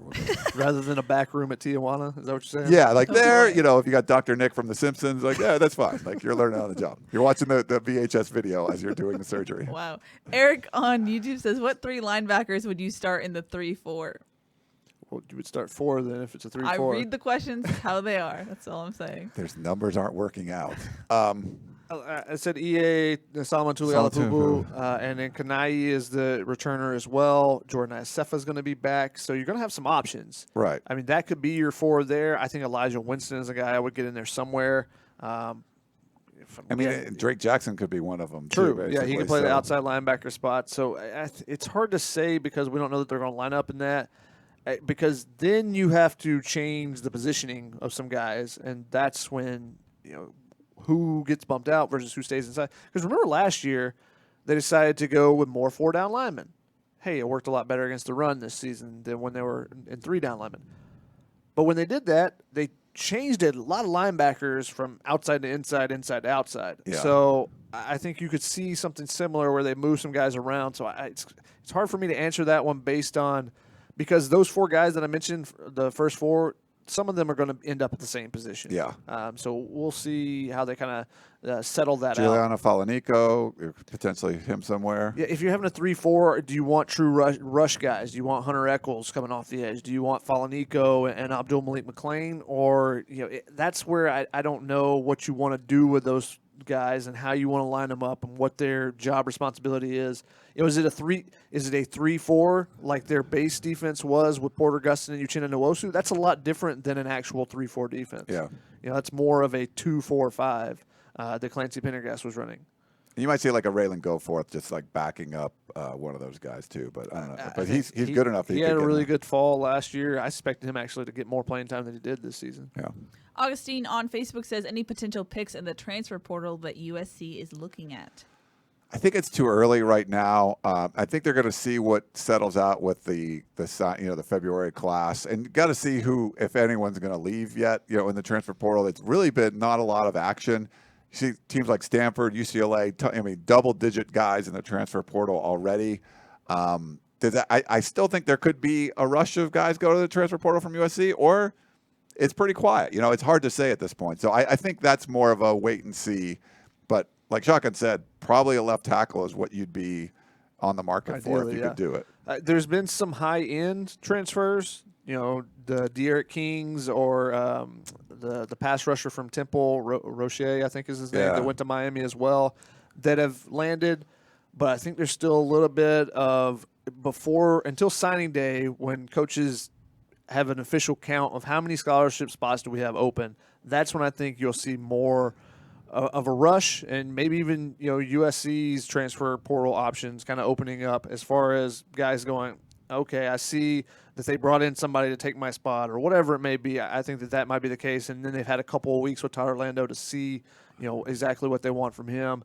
Once the staff is finalized, because I think that may be the case. If you're a DB and you love Greg Burns and he goes, maybe you want to leave. Yeah. But if you're a DB that hates Greg Burns and he stays, do you change your mind? Those type of things. I think that the staff finalizing will then determine some of USC's roster, and then because then how many spots will they have? Because that's the big thing is they're bumping up against 85. They don't have room to bring in guys depending on the recruiting class. Yeah, it's close, especially with you add Daniel Amatorbebe that Keely broke the news on that one. That it's pretty close right now, even with the small class. Which was great timing because I just put up on the screen a question from Daryl who said, "How much will SC use Daniel Amatorbebe?"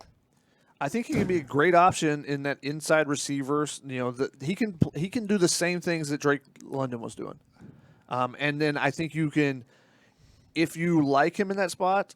Now, I think Drake London is more athletic and can go up and get high balls and stuff. But what they were asking Drake London to do with the seam routes and the stop routes in the middle, that's a lot of the stuff that Daniel Amatorbebe was doing in the previous offense. If that's what they're going to ask and they like him in that spot, then you can use him more because he has the versatility of actually being able to block, come in line. And if the offense starts rolling, then what you want to do is keep the same guys on the field, and the defense can't adjust. So you split out Daniel Amatorbebe, and they put a linebacker on him, and you can eat him up. And they make a change, like, okay, well, we got to put a cornerback out there. Now you move him inside, or you based on what they're doing, you can keep your personnel on the field and adjust to them without letting them make that adjustment. If you can, you put together 4 or 5 plays in a row. Rather than stopping and waiting and making your subs, every couple plays. I think he just gives them more options in that spot if he can do the same things that Drake London did. Eric Cromanhook and Josh Fowler were not doing the same things that London was doing, and that's the kind of the question mark there.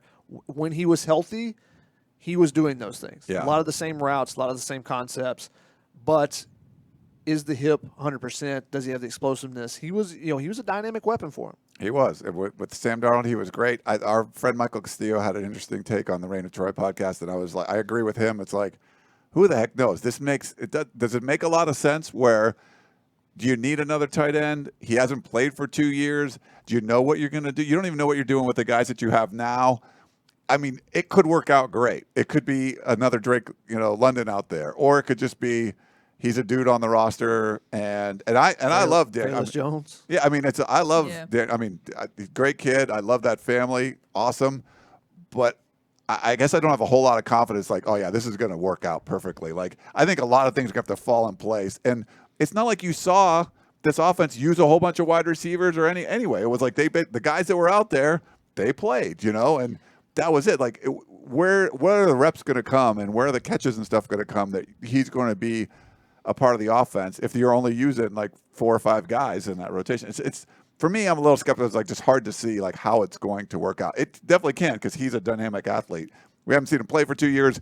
Even if he was perfectly healthy, what would he do? It's just hard to say. You have to assume though that he's probably weighed those factors given what his brother Josh went through and that the success he's having at Illinois. He's probably thought about this. I'm trying to get the behind the scenes more of it, but you would have to assume that he's thought that through. So. Yeah, and if he wants to, play another year and he doesn't mind if he's just used sparingly or whatever, I mean that's fine. Whatever he wants to do, he's finished. I mean, I think he's working on his masters and stuff, right? Like he already finished it, yeah. So I mean, it's great for him. I mean, he gets all that education and stuff out of school. I just don't know. Like I don't look at this often and go, oh yeah, I could see him fitting right in. I don't know. I think he could. I think that the flex tight end spot he could fit in there. And one of the things I think where you're talking about where they just weren't rotating, the second year in the offense, you're a little bit more comfortable. But if the defense is better, maybe they go with more tempo, trying to wear down opposing defenses, and you have faith in your defense. It's kind of like, if you're playing basketball and you don't have any faith that you can't stop the other team. Yeah. Well, you slow the game down. Every possession counts a little bit more, whereas, okay, we'll get them on the defense. The defense will take care of it. Let's go tempo and let's do our thing more. Because Graham Harrell talked several times this season that this is not the tempo that I ran at North Texas. This is different. I was getting 17 to 20 possessions a game. Now I'm getting 9 to 12. So I think that if the offense and defense are both doing better, the offense just having grown in their second year and the defense just performing better, then I think maybe you see more tempo, and then maybe you rotate a little bit more. One real quick thing on that, Sure. John David Baker, you now have an inside receivers coach who's familiar with the system, and I don't think you didn't have that before. Usually, this kind of offense has two receivers coaches. They didn't. They had John Baxter coaching tight ends. He hadn't been running any kind of air raid stuff, and you had basically a rookie receiver coach in Kerry Colbert. So now you'll have someone who's also kind of a rookie coach because he hasn't had that kind of job before, but he's very familiar with the system, Graham Harrell, what he wants to do. So that could help a Drake London or a Daniel Maturbebe or a Josh Follow, any of those guys too. Mm-hmm. Two more questions. Shotgun, if you have any more that you want to jump in after I'm done, and then we'll finish with a call that I might be scared to play, but we'll see. Jeff on Facebook says, what's the issue at Stanford? Why are so many leaving? I think David Shaw has talked about this. A part of it is getting into their grad programs is really difficult. And so he, basically advises guys, like, try to get in. If you can't, grad transferring is probably your best option, so you can continue playing or whatever your next motive is. Because education is so big in that program, just the concept of, the Stanford education, that if you can't get in the master's program, are you done? You finish with, or do you want to try to go get a master's somewhere else and get a second degree and have football pay for it? I think David Shaw is, pushing them to do that as well. Now, he would like to get some guys back. They got their leading tackler to come back. But I think he is actually, actively said, hey, go look and see if it's a better fit if you don't get in. And maybe they're waiting to see on their admission. I don't know exactly how the process works as far as, the kids that are currently in school getting accepted to the master's program stuff. I was like 2 years in between, undergrad and grad, and a different school, so didn't have that same type of situation. So I don't know exactly the timeline they're looking there, but I think that's part of it. And then, it's not like they're not also getting some talented guys coming in. Yeah, they had a really good recruiting class. And Smith's son coming in and stuff like that. So, and I think some of the guys are going to come back. I think there was a backup tight end that went in the portal, but then Colby Parkinson left, and then I believe he came back. I think there's some situations like that. UCLA is a little bit different. I'm not sure if some of those dudes are be coming back, but it was definitely a lot. But it's weird because the recruiting class for Stanford, I thought they did a really nice job. It's just then there are a bunch of dudes in the portal, but some of it's like Stanford type of problems, like you were saying. And I think that David Shaw, it's just a little different. David Shaw is kind of actively pushing those guys to, hey, explore your options and see what's best for you type of thing, versus at UCLA, how many guys have they had leave since Chip Kelly took over? A lot. Like, it's almost a complete roster turnover, and it's not just your walk-ons. It's not just your third-string guys. It's guys like Jalen Phillips that leave and go somewhere else. So that gives you much more pause as far as, are any of these guys coming back? I would, it's much less expected that those guys would return. Yep. We have a question from Raphael on Facebook who says, do you think that Keenan Slovis will be QB1 this coming season? Yes. Yeah. Tom on Facebook says, I've answered that one a couple times. Who starts at running back next year? I think you start with Vi again. He's just kind of he does it all for them. He picks up blitzes really well, which obviously is really needed in this offense with the quick passing and the fact that your quarterback can get hit, and you saw the effects of the hits on the quarterback. So I think he's the number one option, and then you go from there. Yeah. Number 30, though, you like him? I think that they saw last year what each individual can bring differently. Yeah. How different their skill sets are. Can you put them all in different positions? Obviously, you can't do the same play with one person every time, but can you find ways to accentuate their skills and, hide their weaknesses a little bit? Yeah. Ryan, cover your ears. Sean on Facebook says, Shotgun, what seed will the basketball team be in the tourney? Will USC have a 4-way tie for first at the end of the season? 9. I'm going to go with 7. I think Okay. I think that they're getting better. The freshmen are making small strides, and Ethan Anderson is the key to that. If he takes care of the basketball as the point guard, and Kyle Sturdivant behind him and Elijah Weaver, if those guys take care of the basketball, USC, when they don't turn the ball over, they're really, really good. They just make some really dumb turnovers sometimes. They struggle with full-court presses and stuff. So I think it's on Anderson to continue to progress. I think he can take the wear and tear of the college season much better than a lot of freshman point guards can. That's one thing I always say with freshmen in any sport. Usually you get about 2/3 of the way through the season, and you're either going to take off or you're just kind of worn out, because the high school season is usually about 2/3 of any college season. I think with his body type, I think he's going to be able to excel and take off a little bit more. Big O has been incredible, and I think that they can continue to progress. I don't think that they finish. I don't think there's going to be a 4-way tie. The odds are with me on that one. Just that there's not. Yeah, that'd be tough. Yeah. I just don't think with Oregon having the tiebreaker, I don't think they won't get the number 1 seed. Is what I'll say. They have quadrant 1 wins or whatever those things are. They do have some quadrant 1 wins. The Stanford game, I believe, is still in the because these fluctuate as the season goes. The LSU game obviously is one. The Oregon would have been really big just because it would have been a road game and a high quad 1 in the game. So that one really hurt that they would let that one slip away. But to answer back and beat Oregon State was good. Now they got to take. This is a really big home trip. Or Utah's been playing a lot better. They come in on Thursday. And their record's not great, but they've been playing a little bit better. And then Colorado is an opportunity to get another big win. In regards to the Oregon game, there was kind of a theme from USC fans after that game, that loss, that Infield has kind of not stepped up when he needed to. When the moment was a little too big. Do you agree with that sentiment, Shotgun? There's times when this team they do not play well. And I think that goes back to infield, where you're just like, you got to play better than that. You got to take care of the ball in full court pressure situations. Now, you can easily put that and say, well, they got really young guards. Well, you also have Jonah Matthews, you have Quentin Adlesh, you have Daniel Utomi, are 3 seniors that can handle the ball. You have to do a better job. So I think that goes back to the coaching staff. There's just some situations where you watch them and you're just like, they're not fully playing up to their potential. Part of it is you have 9 new guys, I think it is, on the team. There was a little bit of time to get the continuity. They figured out the rotations better. And with the freshmen, are those freshmen continue to progress, or are you going to have dumb turnovers like you had some in that Oregon State game when they crept back in it, where you're just throwing the ball to nobody? Like those type things, those are the ones you got to eliminate. And so you're going to have some of those with freshmen, but as a team, are you progressing and getting better? They don't always live up to their potential, but I think they're getting better as the season goes on. Todd on Periscope says, back to football, please. So let's move on. Sorry, guys. It was just a quick little question. Thanks, Todd, for that. We appreciate that. Little I'm going to sneak in. Sneaking in. Yes, I'm going to sneak in baseball because Jasper asked, how good is the QB from Louisiana, Blake Shapen, who took an official visit this weekend. He's a a dual sport guy, not a two-way. Dual sport guy is a QB. USC wants to take a QB in this class to add a little depth there. On the baseball side, if he was solely a baseball guy, I've talked with some different people, they think he'd be about a top 50 guy in the country. So he could be a big addition, especially for baseball, because he's going to be free money for them. Oh, yeah. Because he'd be on a football scholarship. So that could be a big commitment for 2 sports for USC. He's an infielder, has some pop, has a little bit of power there, hits really well. So he's a guy, I haven't seen a lot of tape on him as a QB, but on the baseball side, he was official visit this weekend. Yes. Yeah. Shotgun, you can look for any last-minute questions while I'm asking the boss man.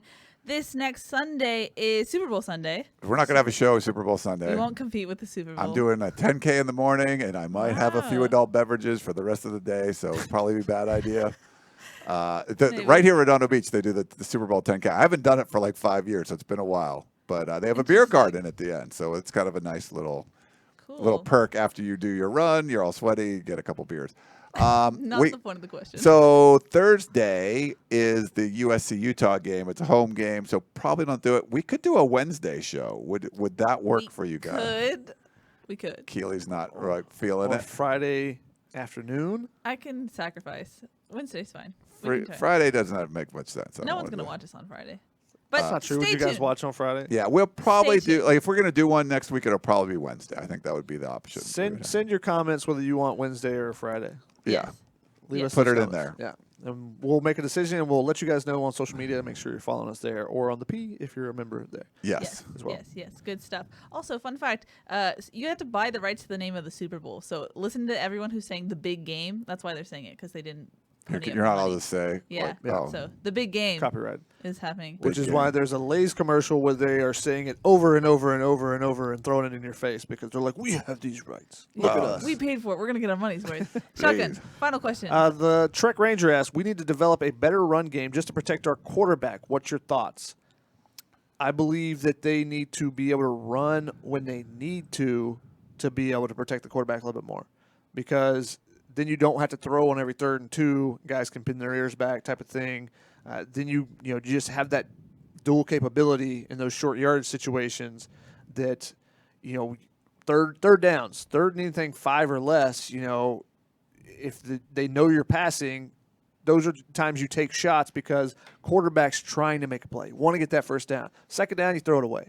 Third down, let's hold on a little bit longer, try to make that play. So I think if you can run in 3rd and 4 or less, I think it just adds so much more protection for a quarterback because that little bit of hesitation. Yeah, you might see more of that in practice if you got a Todd Orlando and they're doing more like short yardage stuff and they're hitting and so maybe you get better that way. And a guy like Marquise Stepp could be obviously a huge part of that. We have a resounding answers of Wednesday. Someone even suggested Tunnel Vision After Dark, where adult beverages are consumed and then we go on air. Seems interesting. We could do that. No, maybe not. We have a little fridge there. I had some beers in it before, but I think me and Dave had them for our Pac-12 podcast, our podcast of champions. So Okay, we could bring some in. Keely's drink of choice. She'd like a fruity margarita or something. What is Probably, it? yeah. They're good. Shotgun, any questions before I go to our caller? Alrighty, let's go to our caller who scares me. Hello, you are in the queue. You're live on television. Well, Ryan, Chris from Delaware, your absolute biggest fan. How are you? Hey, Chris, what's up? Good, buddy. Congrats, or not congrats, but good luck on this 10K. And Thanks. What is your beverage of choice? I'm curious. If I do beers, I like ambers or reds. I like those kind of darker ones. A darker beer, yeah. Yeah, I like different wines. Captain Diet Coke's pretty standard drink. Wife from Tennessee. Very nice. Jack and Ginger, do those. I don't know, whatever. Yeah. They all sound great. Wonderful. Old fashioned. Hey, I wanted to line them all say up and have them all at once. There you go. I want to concur with this 60% off on this thing. You guys, if you're not part of this, you're not getting anywhere near the amount of USC information you should be getting. This thing is great. There's nothing but, the war room is awesome. Everything is awesome. You got to get into it. Look at that. Chris is now, promoting us. Nice. Thank you. Yeah. Now, applesauce out of a bag, I can't comment on. That I don't know. Go squeeze. About. Don't knock it till you try it. Well, that's true. Now, I always watch you guys on YouTube, and it's fantastic. I read the comments, and sometimes they get a little bit negative. I am holding my judgment on Tony Orlando until the final, till he does whatever he's going to. I believe in him. But my call really is more about Pendergast and Baxter. And Ryan, as somebody who's an insider, they were part of our family for a long time, and now they're gone. And I don't know if you could reach out and make sure they're okay and everything's fine. Maybe lunch or putt, or I don't know about putt, but just I don't know. What I'm saying is just make sure they had a job and then they didn't have a job. Yeah, you know what I'm saying. And it's just not look in on them is all I'm saying. Or go to the mall, buy suits. I don't know. I just think it would be great. My question is for sawed-off shotgun Spratling. So, I would like you to, when I get off the phone, Ryan will time you in 1 minute on his watch. I would like you to name 15 players that were former USC players that transferred and last year played somewhere, and you have to tell us where. Everybody have a great night and a pleasant tomorrow. Thank you. Thank you, Chris. Thanks, Chris. It's funny, real quick. So when Neil Callaway was fired, I ran into him when him and his wife were having dinner here at Redondo Beach, and I said hello, chatted with them a little bit. You see him around. Clancy Pendergast is someone I used to see around the South Bay quite a bit. I think he'll be fine. He's going to get a job or whatever. And it's funny. I would be very critical of John Baxter. I always like talking to John Baxter. It was, we had a good time chatting and stuff. And he'll either be coaching or on a ranch somewhere in Fresno or whatever. Those guys are going to be fine. I wouldn't worry about them. Clancy's family owned a ranch, which was was the property of now the stadium in Arizona. So I think that they'll be fine. He's all right. But since you mentioned putt-putt, can you imagine John Baxter's strategy in putt-putt? With all his strategery of special teams, he'd be all about it, I think. That would be fun to watch. Yeah, it'd be fun to play those guys in putt-putt. I've never seen a coach outside of the practice sphere. I feel like it'd be like seeing your teacher outside of school, a little ooh, weird. But It's funny, like if you go to like a golf tournament and they're out there playing, you can tell. Like I think the better coaches, and a lot of USC coaches weren't very good at golf, but they're some of them are, but like for the most part they don't get to play golf very much. But you get them out there and try and hit balls. It's kind of funny to see them do that stuff. You got to get like baseball coaches where they have a lot of downtime in the morning. They can, usually they can golf. I mean, the football coaches they'll hoop, they'll play basketball and stuff all the time. But you get them on the golf course, a lot of them are not as necessarily as into it. It takes up so much time. Interesting. Shotgun. Are you ready? I'm actually going to try to get 15. So what was that? What does he have to do? 15 in a minute. So transfer portal. USC transfers. All right, I'll try. Kerry Angeline and Levi Jones are both at NC State. Illinois had Armona Bebe, Trayvon Sidney, Alawale Batiku Jr. They also had Kenoto That doesn't count. Hudson. He's not a player. And Player. Austin Clark there. Player. We'll give you a half point for each one. Bubba Bolden at Miami. Miami. Yeah. Can I jump in? Keely Sure, Ross, go for it. UTEP. That's another one. You got Jack Sears, who's floating right now. Jack Jones. Does that count? Oh, Jack Jones at Arizona State. Yeah. That you got Joseph Lewis, who is at Compton Junior. There was a junior college, local junior college, we'll say. Roy Hemsley. Roy Hemsley was also at Arizona State. I think we're out of time, but No, we're getting close. Trey Davis, Washington State. Did Keyshawn Young go anywhere? Brew McCoy, USC. Devin Williams, Devin Well Williams done. in Oregon. Oh, nice. Uh, He's cheating. I'm looking at my thing. All right, that's time. Oh, Okay. Randall Grimes, that's a good one at UNLV. He Yeah, actually had a Randall really Grimes. good season there. Oh no, as well. he went to Minnesota, right? But then to UNLV. He said he was going to go to Minnesota. He ended up at UNLV. He had a pretty good season for UNLV. Obviously, they got a new coaching staff coming this year, but he should be an option for them as well. Did Jalen Watson or Trey Davis end up anywhere? Jalen Watson, I don't think he didn't enroll because of grades. I think he became a part of this class. Trey Davis went to Washington State. Okay. That's Alrighty. just the recent guys, obviously. Pretty good, Chris. Which Thanks for tells that. you that there's a lot of guys that have gone to the transfer portal recently. Well Lot of done, dudes. Shotgun. We tag teamed that one. Good job, guys. Alrighty, that's gonna wrap it up. Any final thoughts, guys, before we wrap up our show? I believe we're coming back on Wednesday. It has been decided. I think Wednesday Democracy. sounds right. Don't Okay. forget, 60% off ends Monday night. Rest in peace, Kobe, Los Angeles legend, and a lot of great comments and stuff from everyone out there. So Yep. thanks to that. Yep. Alrighty, that's gonna wrap it up. We'll see you on Wednesday. Thanks so much for tuning in. We'll see you then.